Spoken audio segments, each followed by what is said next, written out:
Le président de la République du Niger arrive à Nouakchott pour une visite d'amitié et de travail de 2 jours.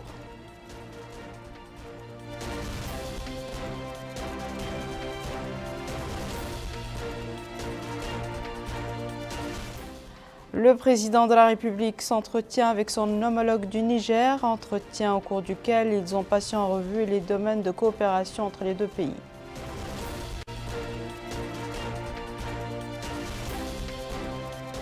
Le Conseil des ministres adopte un certain nombre de projets de décrets, dont un projet de décret fixant la composition, l'organisation et le fonctionnement des organes délibérants des établissements publics.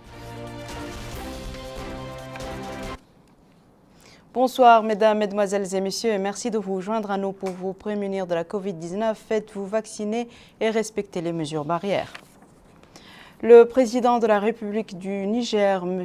Mohamed Bazoum, est arrivé aujourd'hui à Nouakchott au début d'une visite d'amitié et de travail de 2 jours dans notre pays. Le président de la République, M. Mohamed El-Cheikh El-Ghazouani, était à la tête des accueillants de l'hôte de marque nigérien à l'aéroport international de Nouakchott au Moutounsi. Il était entouré du Premier ministre, M. Mohamed El-Bilal Messoud, du ministre secrétaire général de la présidence de la République, du ministre conseiller à la présidence de la République, du directeur du cabinet du président de la République, des chefs d'état-major des forces armées et de sécurité et du chef d'état-major particulier du président de la République. Était également à l'accueil le wali de Nouakchott-Ouest, le président du conseil régional de la capitale et l'ambassadeur de la République du Niger auprès de notre pays.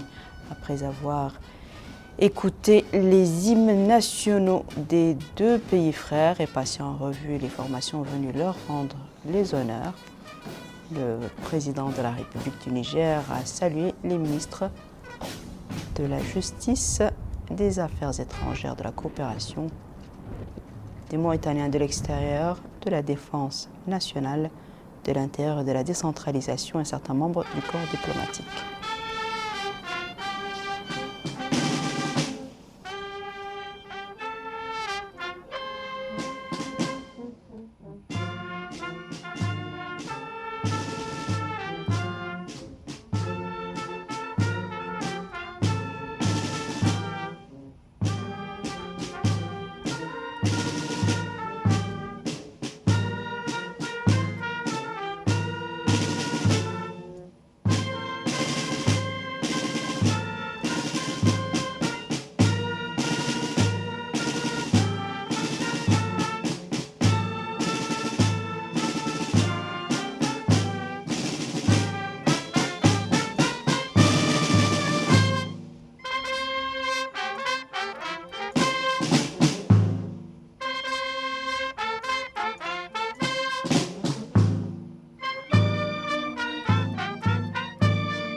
Après avoir donc écouté les hymnes nationaux des deux pays frères et passé en revue les formations venues rendre les honneurs, le président de la République du Niger a salué les ministres de la Justice, des Affaires étrangères, de la coopération, des Mauritaniens de l'extérieur, de la défense nationale, de l'intérieur et de la décentralisation et certains membres du corps diplomatique accrédités dans notre pays. À son tour, le président de la République a salué la délégation accompagnant le président du Niger.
Le président de la République, M. Mohamed El-Cheikh El-Ghazouani, s'est entretenu en fin d'après-midi au salon d'honneur de l'aéroport international de Nouakchott, Moutounsi, avec le président de la République du Niger, M. Mohamed Bazoum.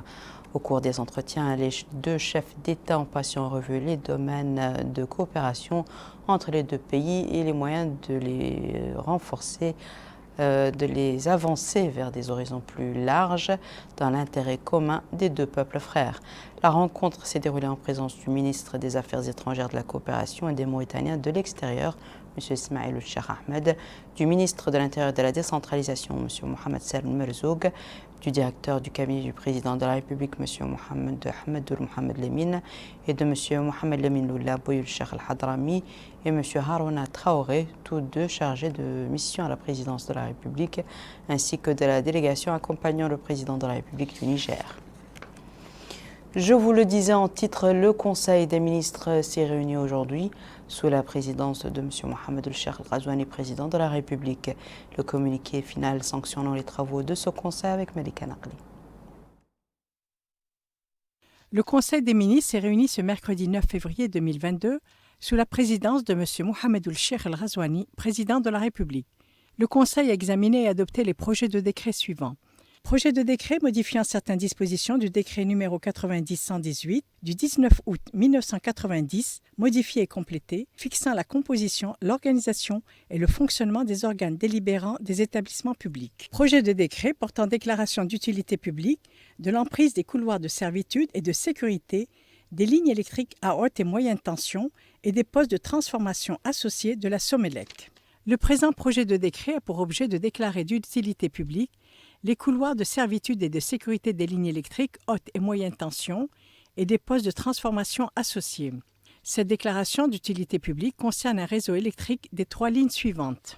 Ligne 225 Kavia entre Nouakchott et Zouérate. Ligne 225 Kavia entre Nouakchott et Cœur-Père à la frontière du Sénégal. Ligne 90 Kavia d'électrification rurale de la zone d'Aftouti-Chargui. Projet de décret portant nomination des membres du comité consultatif d'investissement du Fonds national des revenus des hydrocarbures. Projet de décret portant nomination du président et des membres du conseil d'administration du port de Tanit. Projet de décret portant nomination du président et des membres du conseil d'administration de la Société des bacs de Mauritanie. Le ministre des Affaires étrangères, de la coopération et des Mauritaniens de l'extérieur a présenté une communication relative à la situation internationale. Le ministre de l'Intérieur et de la décentralisation a présenté une communication relative à la situation intérieure. Enfin, le Conseil a pris les mesures individuelles suivantes. Ministère des Finances, cabinet du ministre, conseiller Saad Bou Ourigad, précédemment directeur général du budget. Inspecteur général des finances, Cheikh Mel'anin Oul Zeyneb Oul Cheikh, précédemment directeur adjoint de la tutelle financière. Inspectrice générale des finances, Zeynebou Menthayin, précédemment inspectrice interne. Administration centrale, direction générale du budget, directeur général Naji Sidibouna, précédemment directeur adjoint du budget. Directeur général adjoint Ahmedoul Abba, précédemment directeur de l'informatique. Direction de l'informatique, directeur Mohamed Oulil Moujtaba, précédemment directeur adjoint de l'informatique. Directrice adjointe Aziza Hassan Bellal Al-Jouli, précédemment chef de service à la même direction. Direction des traitements et des pensions, directeur Mustafa Omar Oul-Ewa, précédemment chef de service à la même direction. Direction générale du Trésor de la comptabilité publique, directeur général Mokhtar Salem Oul-El-Mouna, précédemment conseiller au cabinet du ministre. Direction générale des domaines et du patrimoine de l'État. Directeur général Ammar Cheikhou Soumaré, précédemment directeur général du Trésor et de la comptabilité publique. Directeur général adjoint Sherif Oul-Zeini, précédemment inspecteur général des finances. Direction des domaines, directeur adjoint Abderrahman Mamadou Sow, précédemment chef de service à la même direction. Direction de la dette extérieure, directeur adjoint El-Hussein Mejdoub, précédemment directeur adjoint des réformes au ministère des Affaires économiques et de la promotion des secteurs productifs. Direction de la tutelle financière, directeur adjoint Sadat Mohamed Abdou Debbaq, précédemment chef de service à la même direction. Direction des affaires administratives et financières, directrice Fatimatou Bint El Mourad, précédemment directrice des traitements et des pensions. Ministère de la fonction publique et du travail, cabinet du ministre, chargé de mission. Mohamed Fadel Oul Cheikh Bouya, précédemment conseiller technique travail. Athman Oul Sidi Mohamed, précédemment directeur de la gestion du personnel de l'État, conseiller technique chargé du travail, Ba Amadou Tidjan, précédemment inspecteur chargé du travail et de prévoyance sociale. Conseiller technique chargé de la coopération internationale, Moulay Abdelmoumen Oul Moulay Hassan, précédemment conseiller technique chargé du système d'information. Conseiller technique chargé de la communication, Hammahoullah Oul Meyaba, précédemment chargé de mission. Inspecteur chargé de la fonction publique, Seyidina Oul Beida, précédemment directeur adjoint de la gestion du personnel de l'État. Inspecteur chargé du travail et de la prévoyance sociale, Amidou Issa Conté, précédemment directeur adjoint de la prévoyance sociale et de la migration. Administration centrale, direction générale de la fonction publique, direction des affaires juridiques et des contentieux, directeur El-Fadel Oul-Mouhadden, précédemment directeur de la formation et du perfectionnement. Direction de la gestion du personnel de l'État, directeur Sidi Oussalek, précédemment directeur des affaires juridiques et des contentieux. Directeur adjoint Sid Ahmed El-Bekkaï Mohamed, précédemment chef de service de gestion du personnel de l'État. Direction de la formation et du perfectionnement, directeur Athman Oul-Sidi Oul-Akjed, précédemment inspecteur chargé de la fonction publique. Direction du système d'information, directeur Mohamed Moulayeli, précédemment inspecteur chargé de la modernisation de l'administration. Directeur adjoint Si Saïdou Tierno, précédemment chef de service informatique. Direction générale du travail, direction de l'administration du travail. Directeur adjoint Shirna Alifah, précédemment chef de service de la réglementation et des rapports. Direction de la prévoyance sociale et de la migration, directrice adjointe Fatimatou Menteuf, précédemment chef de service suivi et évaluation. Ministère de l'Habitat, de l'Urbanisme et de l'Aménagement du Territoire, administration centrale, direction générale de l'Habitat et de l'Urbanisme, directeur général. Abdelweddoud Si, précédemment délégué régional à Dakhlet Nouadhibou. Établissement public, Société nationale ISCAN, directeur général. Hamed Hamouni, précédemment ambassadeur. Ministère de l'Enseignement supérieur et de la Recherche scientifique, cabinet de la ministre, chargé de mission, Aïchatou Mohamed Abdallah El-Hassan, enseignante, chercheur à l'Université de Nouakchott El-Asriya, en remplacement de Mohamed Sidia Khabbaz, admis à faire valoir ses droits à la retraite. Chargé de mission, Cheikh Sid Ahmed Ould Eli, enseignant, chercheur à l'université de Nouakchott El Asriya. Inspecteur chargé de la recherche scientifique, Sidati Deh Rahil, enseignant, chercheur à l'université de Nouakchott El Asriya. Inspecteur chargé du contrôle administratif et de gestion, Issa Nabiyullah Bouraï, précédemment inspecteur chargé de la recherche scientifique. Inspecteur chargé de la mise en place des stratégies et plans d'action. Ahmed El-Mokhtar Ahmedou Dikar, précédemment inspecteur chargé du contrôle administratif et de gestion, en remplacement de Bou Ould Ammar, admis à faire valoir ses droits à la retraite. Suite à ce conseil, le ministère de l'Éducation nationale et de la réforme du système éducatif, administration centrale, direction générale des ressources, direction du patrimoine et de maintenance, directeur adjoint, El-Hussein Mahmoud Othman, précédemment cadre au cabinet du ministre. Au cours du traditionnel point de presse organisé par le porte-parole du gouvernement, le ministre de la Culture, de la Jeunesse et des Sports et des Relations avec le Parlement, M. Mokhtar Ould Dahi, et son homologue des Finances, M. Mohamed Emin Ould Dahbi, ont commenté les résultats du Conseil des ministres.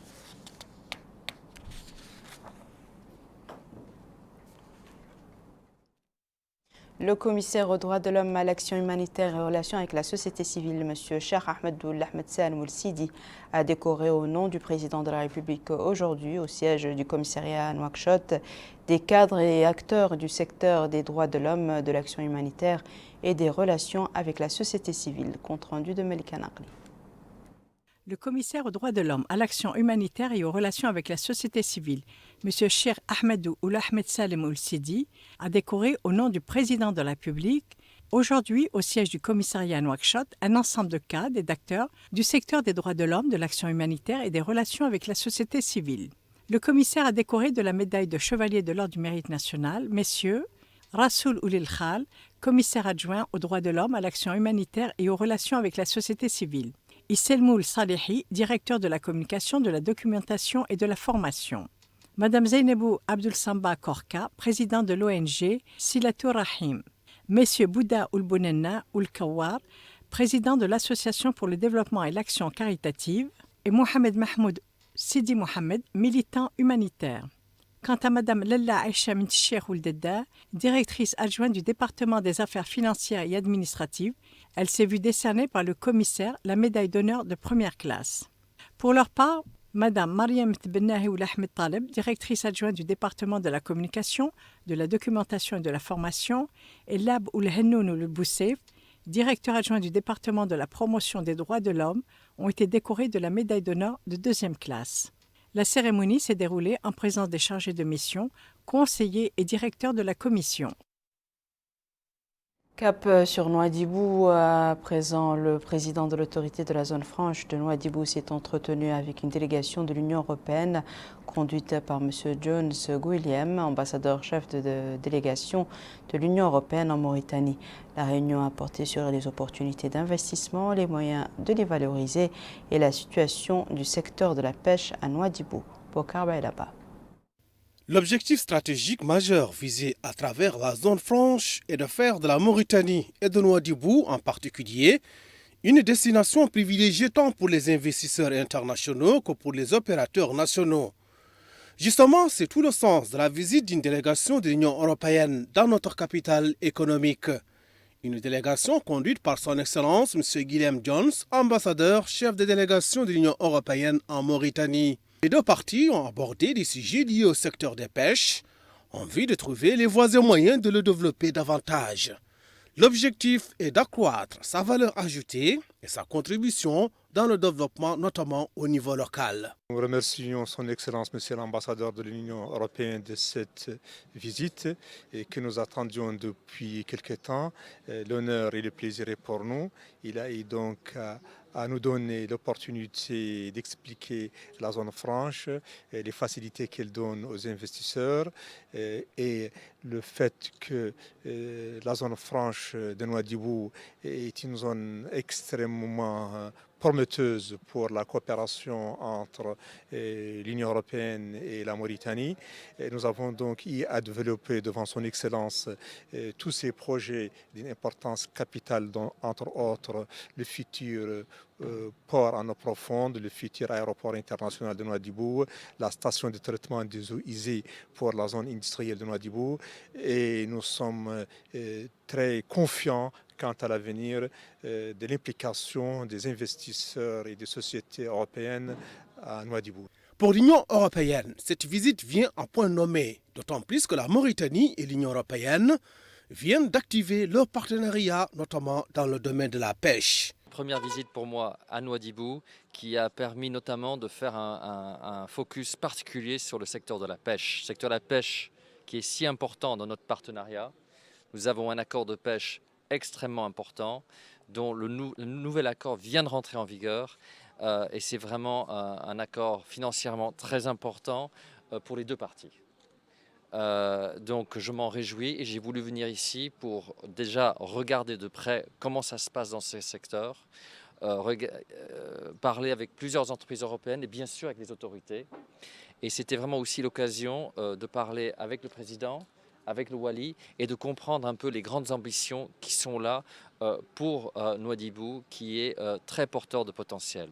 Nous avons vu des investisseurs importants dans le secteur de la pêche et nous voyons des projets importants sur d'autres secteurs aussi. Donc je me réjouis de ces perspectives, je me réjouis de cette ambition et soyez sûrs que côté européen, nous avons une forte volonté d'essayer de voir comment aller plus loin sur des projets d'intérêt mutuel pour le développement, pour l'intérêt économique mutuel.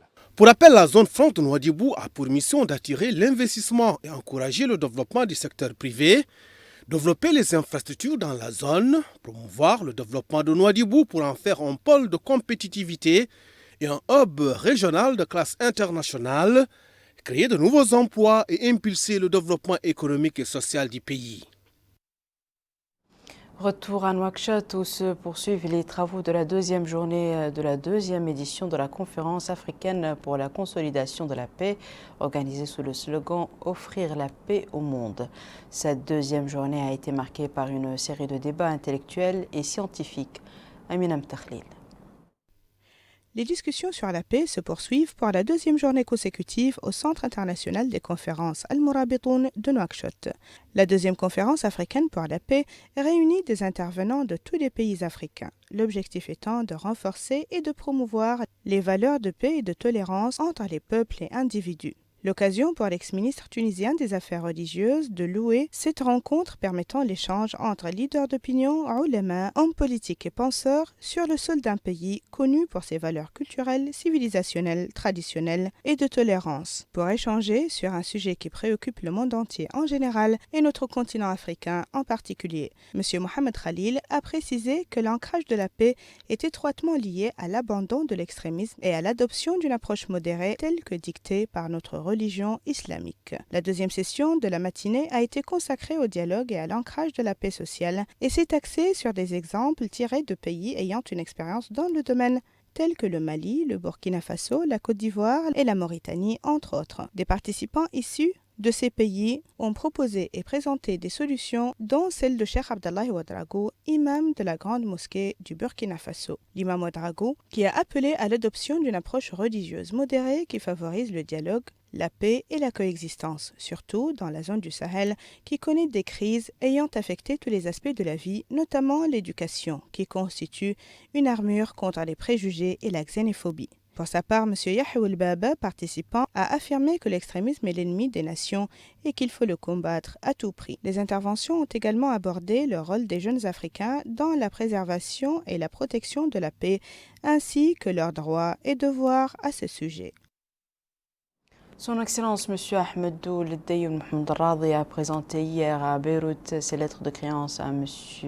Michel Aoun, président de la République libanaise, en tant qu'ambassadeur extraordinaire et plénipotentiaire de la République islamique de Mauritanie auprès de la République du Liban avec résidence à Damas. Au cours de la cérémonie de prestation des lettres de créance, l'ambassadeur a transmis au président Aoun les salutations de son Excellence M. Mohamed El-Cheikh Al-Ghazouani et lui a souligné la volonté de la Mauritanie de consolider les relations entre les deux pays frères.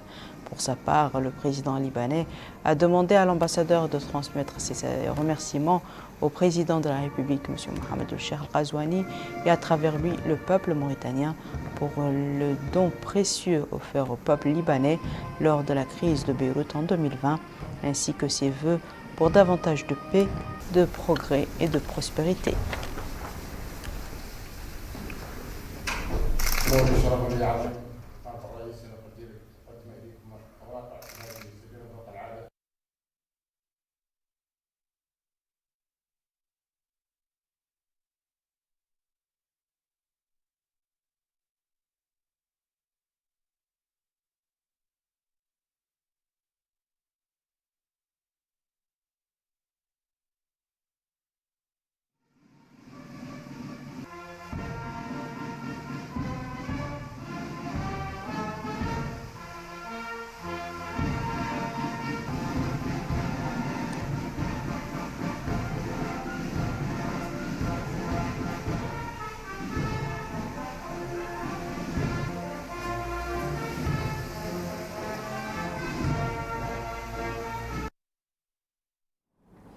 Le ministère de la Santé a annoncé aujourd'hui l'enregistrement de 19 nouvelles contaminations, 124 guérisons et 2 décès au cours des dernières 24 heures.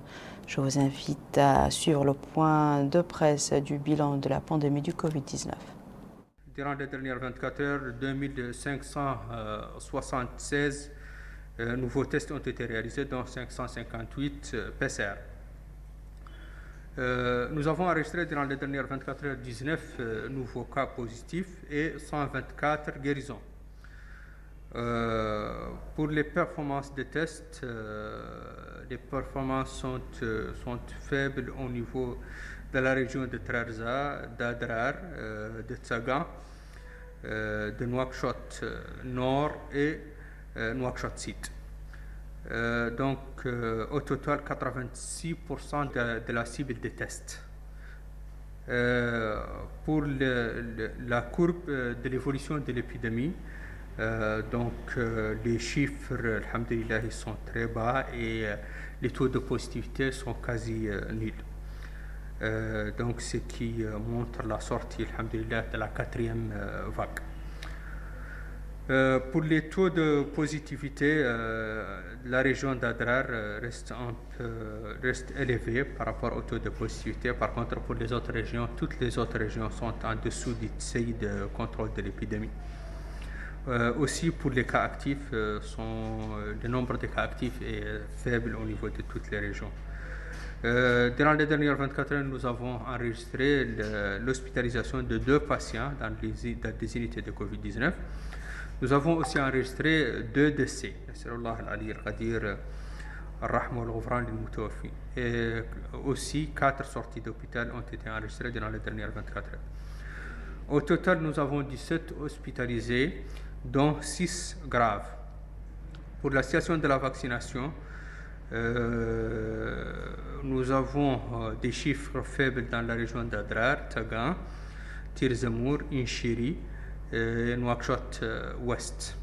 Pour les cumuls, les couvertures vaccinales, au total, dans la catégorie de plus de 18 ans, la couverture est de 60,79% pour la deuxième dose, 44,94% pour la deuxième dose, ou pour les complètement vaccinés, et 1,27% pour la dose de rappel. Pour les enfants de moins de 18 ans, entre 12 et 18 ans, la couverture en première dose est de 22,27%, en complètement vacciné est de 1,25% et 0,04% pour la dose de rappel. Donc voilà, pour le point de presse, ce rendez-vous de point de presse quotidien va être, après la sortie de la 4e vague, va être transformé en un seul rendez-vous hebdomadaire le lundi à 17h.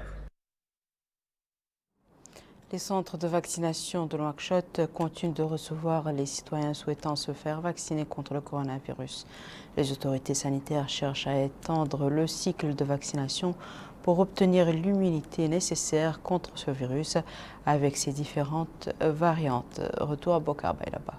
Si le nombre de contaminations au coronavirus tend à la baisse ces derniers temps dans notre pays, selon le ministère de la Santé, il n'en demeure pas moins que la vigilance reste de mise. Les structures sanitaires veillent au grain. Illustration de ce fait, la polyclinique de Nouakchott ne désemplit pas. Les citoyens continuent de venir pour effectuer des tests, surtout pour prendre une dose de vaccin. Justement, certains sont venus compléter leur schéma vaccinal. En d'autres termes, la prise de la deuxième dose. Pour d'autres, il s'agit de leur première dose. D'ailleurs, le personnel médical s'active pour faire face à l'afflux des citoyens. Meynata Mintou Mohamed est médecin à la polyclinique de Nouakchott. Elle affirme que la structure dispose des moyens pour mener à bien ses tâches au quotidien, précisant l'existence de 3 vaccins qui sont mis à contribution, Johnson & Johnson, l'AstraZeneca et Sinopharm. Ensemble, les pouvoirs publics continuent de réitérer leur appel, le respect scrupuleux des mesures préventives. Dans la wilaya du Tirzemour, où la campagne nationale de dépistage de la malnutrition chez les enfants et de vaccination des moins de 5 ans avec de la vitamine A se poursuit pour la 3e journée consécutive dans la ville de Zouérat. Retour à Minam Takhlil. Le déparasitage des enfants de moins de 5 ans qui se poursuit à Zouérat pour la 3e journée consécutive porte le nombre des enfants bénéficiaires de cette campagne de lutte contre la malnutrition infantile, les parasites et les carences en vitamine A à plus de 9600 enfants dans les différents quartiers de la capitale du Tirzemour. Le porte-à-porte mené par les services sanitaires locaux permet, selon cette citoyenne, de s'épargner le déplacement des parents vers les hôpitaux et points de santé et offre un service de proximité de qualité. C'est également ce qu'affirme sa voisine du quartier coréen de Zouérat. Au total, cette équipe médicale sillonne la ville de Zouérat, mettant leurs soins à la portée de plus de 150 enfants par jour, selon les membres de cette équipe médicale. 180 assez souvent et parfois plus de 200 enfants bénéficiaires de déparasitage et de prise de vitamine A, précise cet infirmier. Malgré la réticence constatée de certains parents qui n'ont pas été informés de la campagne, les services sanitaires ont également mis en place des points dédiés à la prise de ces soins consacrés à cette campagne, et ce, au niveau des centres de santé de la Muqata'a de Zouérat. Toujours au nord du pays, dans la wilaya de l'Adrar, le centre médical régional d'Attar joue un rôle majeur dans la prestation de services de santé et de soins médicaux au profit des habitants de la ville. Ce centre est la structure sanitaire la plus importante de la wilaya en termes de capacité d'absorption et d'équipement médical.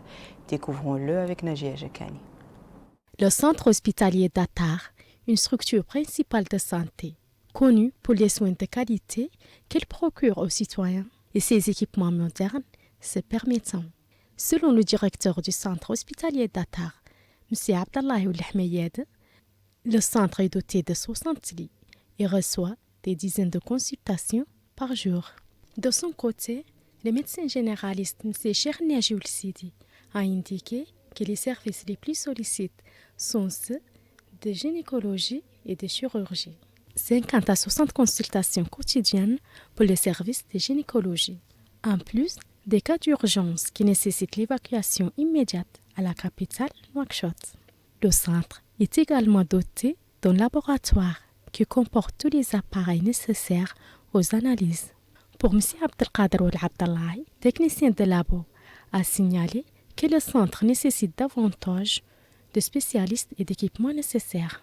Selon le médecin généraliste M. Cherniaji, les soins qui restent à combler sont notamment une unité de scanner et un service de cardiologie. Malgré les lacunes constatées, les équipes médicales du centre hospitalier d'Attar continuent de mettre en œuvre tous les moyens possibles pour offrir un service sanitaire de qualité aux populations de la wilaya. Le député Biram Dahabeid a tenu une conférence de presse aujourd'hui dans la capitale, au cours de laquelle il a évoqué le dossier de la décennie et ses répercussions sur la situation économique du pays. De la procédure contre les gabagistes et attend avec soif que l'État réprime tous les gabagistes dans des procès publics, des procès transparents, des procès équitables, et que seules les victimes payent, mais qu'ils payent et payent lourdement le prix de l'appauvrissement du peuple qui l'ont commis. Voici à présent, mesdames et messieurs, le rappel des titres. Le président de la République du Niger arrive à Nouakchott pour une visite d'amitié et de travail de 2 jours.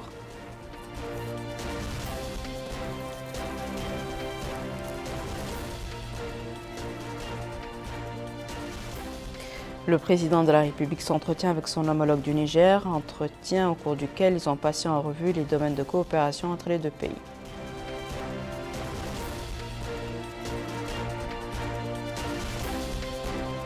Le Conseil des ministres adopte un certain nombre de projets de décrets, dont un projet de décret fixant la composition, l'organisation et le fonctionnement des organes délibérants des établissements publics. C'est la fin de ce journal, mesdames et messieurs. Merci à vous de nous avoir suivis. Merci de votre fidélité et à la semaine prochaine, Inch'Allah.